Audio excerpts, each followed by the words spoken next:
Hi everyone, welcome back onto our channel and this is Sobat Sastra.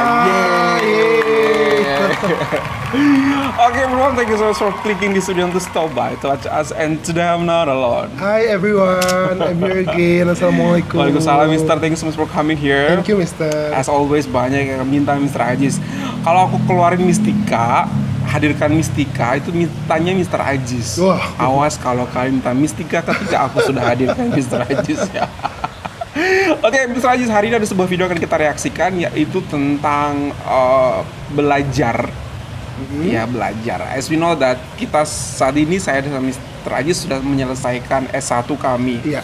Dan at this moment Mistika sedang melaksanakan S2-nya. Betul. S2 itu apa, master ya? Ya, master degree. Master degree. Mistika is doing her master degree, and hopefully that in the near time I also gonna do my master degree seperti itu. Ayo Mister Ajis juga bisa dong ya. Amin. Aku tuh sebenarnya rencananya ya ke Malaysia, Mister. Rencananya, Seriously? aku sudah menghubungi beberapa mahasiswa yang ada di sana. Salah satunya adalah University Malaya of Malaya. UM ya. Sebenarnya sudah sangat tertarik dengan perguruan tinggi di Malaysia sejak aku kelas 3 SMA. Oh, what makes you Teman interested? aku masih ingat sekali, namanya Hairul Azmi. Hairul Azmi. Iya, dia waktu itu bersama orang tuanya pergi ke Malaysia dan pergi ke UKM, University Kebangsaan Malaysia, dan University of Malaya.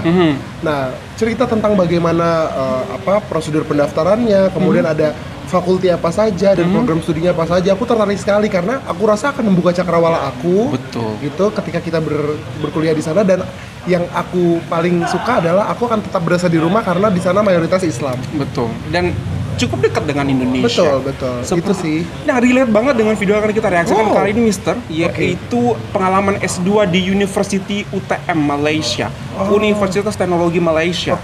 Seperti itu, dan kita ingin tahu apa yang membuat orang-orang ini tertarik dan memutuskan akhirnya untuk belajar di S2 di Malaysia. In fact, Indonesia juga ada banyak university seperti itu. Coba kita lihat ya, apa mungkin tidak ada di Indonesia namun ada di Malaysia lewat video ini. 1, 2, 3. Bu, negara kan banyak nih di That's the thing that I'm asking, exactly. Mengapa Bu Nabila memilih Malaysia untuk mengambil S2? Baik, yang pertama mungkin karena short course ataupun course yang saya tuju, yang ambil, saya fokus apa, dan saya itu lulusan dari filsafat Islam, artinya Islamic Studies, dan untuk kajian Islamic Studies saya percaya bahwa Malaysia menjadi salah satu negara tujuan yang paling bagus ya. Paling bagus. Sama seperti ekonomi Islam dan sebagainya. Iya, Malaysia itu menjadi salah satu tempat pendidikan yang bagus untuk kajian-kajian tertentu. Wow. Jadi memilih Malaysia dikarenakan sudah padahal ada Arab, ada Mesir, ada Timur Tengah sana ya, namun Malaysia yang paling bagus. Baik, sekarang kampus mana yang Bu Nabila tuju? Nah, itu penting nih buat Mister Ajis nih. Itu panjang ceritanya. Panjang. Iya, karena sebelum S2 saya memang melakukan riset kampus. Yes, it's a kira-kira must. kampus mana yang memang benar-benar menawarkan mata kuliah yang menarik ya, khususnya untuk peradaban dan pemikiran Islam. Ya, jadi yang pertama mungkin saya pernah melamar di UM ya, di Malaysia. Kemudian juga ya semua orang tahu UM ya. Betul. Kemudian yang kedua ada University Teknologi Malaysia. UTM. Ya. UTM. Di mana saya menyelesaikan MPhil saya di sana ya, karena beberapa pertimbangan. Salah satunya karena memang kursus yang ditawarkan di University Teknologi Malaysia itu memang kursus yang saya cari ya, Master of Philosophy yang saya cari, karena di sana kita mengkaji banyak pemikiran dan juga peradaban Islam, dan itu sangat sesuai dengan S1 saya dulu. Setelah sudah masuk belajar di UTM itu, sudah masuk belajar di Malaysia, apa sih asiknya belajar di Malaysia? Ya, penting banget itu.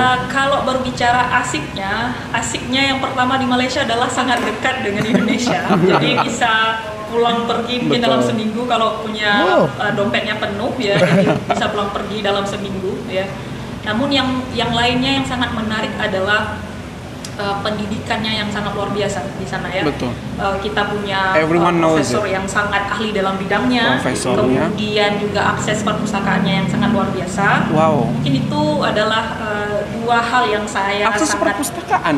tekankan ya, Library. karena lagi-lagi dalam bidang pendidikan bagusnya itu kalau library Malaysia? Perpustakaan ya, di Malaysia itu ada perpustakaan yang sangat terkenal khususnya dalam bidang pemikiran dan peradaban, yaitu Istek Library ya, yang untuk koleksi perpustakaannya sangat luar biasa. Wow. Ya, dan mungkin itu adalah hal-hal yang kita akan merindukan untuk kembali lagi ke Malaysia. Saya melihat juga di UM yang koleksi perpustakaannya sangat luar biasa. Begitu juga dengan That's my profesor-profesornya. favorite. Wow. Iya, saya setuju tuh.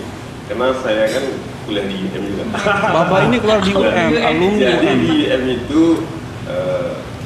sepengetahuan saya di masa saya, ketika kita mau menghadapi ujian, mungkin semester atau 3 minggu lagi sebelum ujian semester, itu perpustakaannya 24 hours. No way.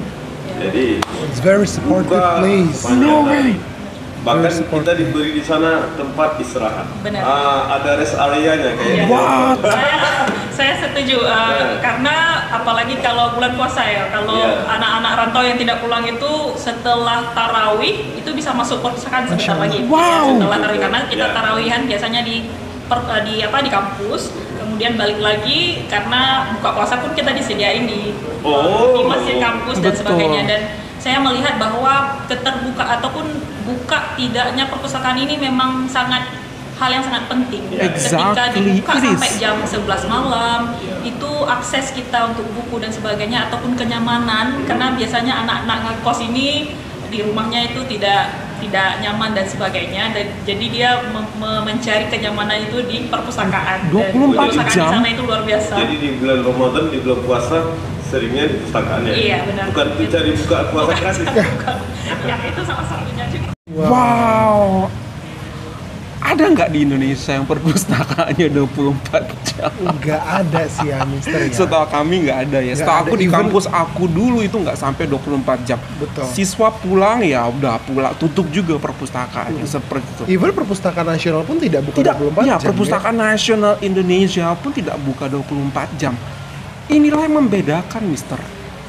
Ketika kamu, you know that, kalau menurut aku, bahasanya aku jadwal belajarnya orang beda-beda. Betul. Kalau aku lebih suka belajar itu mungkin malam hari. Malam hari. Kalau ada mungkin beberapa anak pagi hari lebih suka belajar. Namun buat mereka yang belajar malam hari, untuk akses ke perpustakaan Betul, kalau masih betul. seperti di Indonesia Kan itu sedikit sekali ya. susah sekali karena perpustakaan sudah tutup. Namun look at that, di Malaysia 24 hour kalau sedang masa ujian. Betul. Kalau It does make sense. It does make Wow. sense. kalau di Indonesia itu bisa jadikan tempat pacaran. Namun nggak, orang-orang Malaysia seperti itu yang menarik perhatian daripada ibu ini yang S2 di Malaysia. UTM, ya. Akses perpustakaannya 24 jam, profesornya hebat-hebat, ada rest area di perpustakaan. Oh my god. Iya, dia membuat Malaysia melalui universitasnya membuat tempat sekolah, tempat menuntut ilmu menjadi sangat menyenangkan. Jadi ketika mereka datang ya perasaan bahagia, perasaan senang lah yang akan hadir gitu loh. Sehingga tetap ingin mau datang dan ingin bertahan terus gitu. Dan bahkan tadi disebutkan juga bikin rindu dan kangen dengan universitasnya. Betul. Buat kita, untuk guru-guru itu susah banget untuk membuat murid itu untuk suka, to love to go to the library. Susah untuk mengajak mereka pergi ke perpustakaan. Iya. Namun beda sekali dengan budaya yang ada di Malaysia. Murid-muridnya rindu untuk pergi ke perpustakaan. Betul. It means that betapa pentingnya perpustakaan itu untuk kehidupan mereka sebagai murid atau mahasiswa. Dan itu disupport dengan baik. Seperti itu. Wow, kalau memang kamu support pendidikan, maka give them 24 hour access lah ke library. It is very good idea. Iya. Karena ya tadi seperti Mister bilang, jam-jam belajar orang berbeda-beda. Betul. Jangan-jangan inspirasi itu Betul. datangnya di jam-jam malam seperti Betul. jam 10 malam, Betul. jam 11 malam atau di sepertiga malam terakhir. Betul sekali. Jangan-jangan. Masya Allah. Wow, very supportive. That's the word I guess.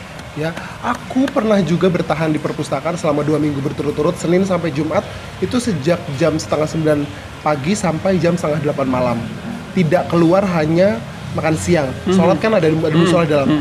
Itu hanya saat menyusun skripsi. Betul. Namun sampai 7:30 malam aja, nggak sampai 24 hour. Iya, padahal ide-ide, kemudian kata-kata, diksi-diksi, kalimat-kalimat itu datangnya munculnya justru malam hari dan lagi itu mau tidur itu banyak sekali ide. Betul. Wow.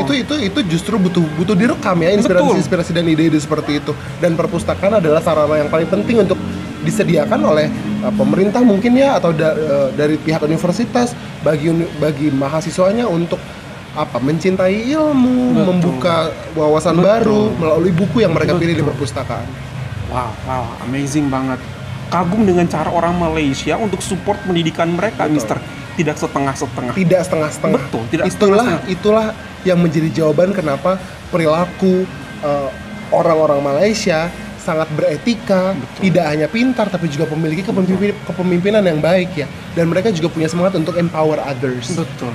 Karena pendidikannya sangat didukung 100% dengan pembukaan perpustakaan 24 jam. Iya. Dengan ketika kita membuka perpustakaan 24 jam, berarti kan biaya juga kan jauh lebih juga ya, maintenance-nya, listriknya mungkin atau apanya yang jaga harus kita bayar juga seperti itu. Namun itulah harga yang harus diambil ketika kamu mau menjadikan sebuah bangsa. Untuk memajukan pendidikan, maka kamu harus ada beberapa harga yang harus kamu bayar, dan Malaysia tahu banget strategi seperti ini. Tahu banget bahwa investasi terbesar bagi sebuah bangsa agar bangsa itu maju dan beradab dan siap untuk compete di masa depan adalah melalui pendidikan. Amazing. Nggak selesai heran dan mesmerizing kita, takjubnya kita dengan pendidikan yang diterapkan di Malaysia. Jadi negara-negara lain yang sedang menonton jangan heran kalau di masa depan Malaysia yang akan menjadi macan Asia. Yes, betul. Makanya kalau punya perpustakaan harus dibuka 24 jam dong. Buat apa ya, bukan cuma setengah-setengah ya, Mister. Padahal orang membutuhkan juga belajar itu ada 24 hour juga. Seperti ya, semoga setelah menonton video reaction ini ya ada beberapa orang yang juga tergerak hatinya untuk mengaplikasikan hal yang sama di Indonesia. Setidaknya melalui pembukaan perpustakaan 24 jam dan sarana pendidikan yang lain yang bisa diakses sama-sama ya. Wow, keren banget, Masya Allah. Okay everyone, that's all from us. Hope that you find this video good and you find this video good. Don't forget to thumbs up, and if you're new to this channel, don't forget to subscribe. Super much love this video from Indonesia. Malaysia boleh. Keren. Thank you everyone. Bye. Assalamualaikum.